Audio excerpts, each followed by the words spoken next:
Welcome to today's discussion. I'm your host, Jason Fornicola, and my guest today is George Holland, Vice President of the National Security Group and Federal Strategy for Juniper Networks. George, great to see you again. Good seeing you. George, what was your biggest takeaway from today's panel discussion? My biggest takeaway is both industry and government are all in for virtualization. I think the government is making all its plans around how they can leverage virtualization for interoperability, to better increase mission capability, reduce cost, and I think industry understands that, and so I think we're all on the same sheet of music. Well, where are the opportunities for virtualization within the federal government? And I know this was talked about a lot on the panel. Detail some of those highlights for us. So to me, the biggest opportunity for virtualization is to take an age-old decision off the table.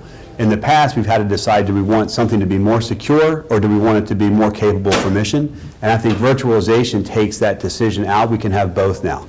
We can have more capable solutions and services that are more secure just because of the power of virtualization, automation, and orchestration. How can industry partners like AT&T, like Juniper Networks, help these government agencies fulfill and ultimately exceed their missions?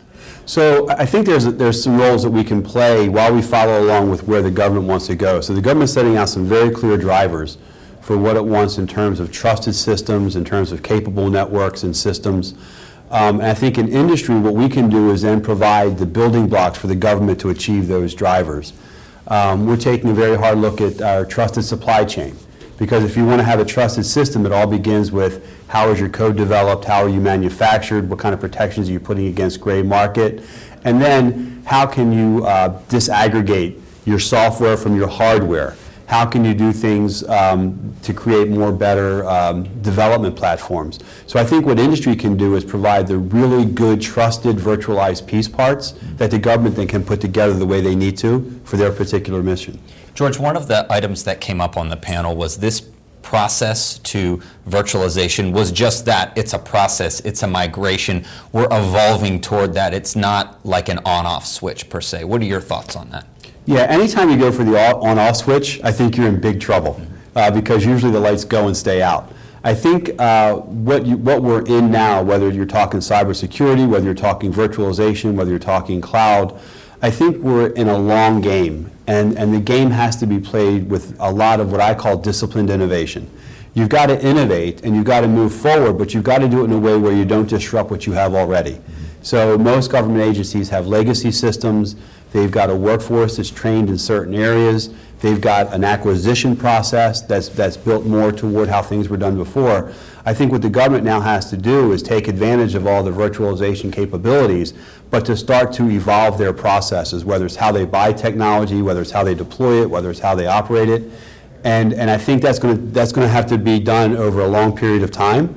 But I think everybody's going to have to know what the end state is, and we all have to play to that end state. And ultimately, you're working very hard to help your customers. Talk to me a little bit about that. So in the national security space, one of the reasons why I love it is because it's not just business and it's not just dollars and cents. I mean, there are very important missions that have to be done to protect this nation. People's lives are at stake every day. And what we're trying to do is not so much focus on what we want to sell, but what needs to be done for that mission. So we're trying to tailor our portfolio, whether it's our hardware, software, or services portfolio, to what the government needs to do to help those people executing the mission get it done. I'd like to thank my guest today, George Holland, Vice President of the National Security Group and Federal Strategy for Juniper Networks. For WTOP and Federal News Radio, I'm Jason Fornicola.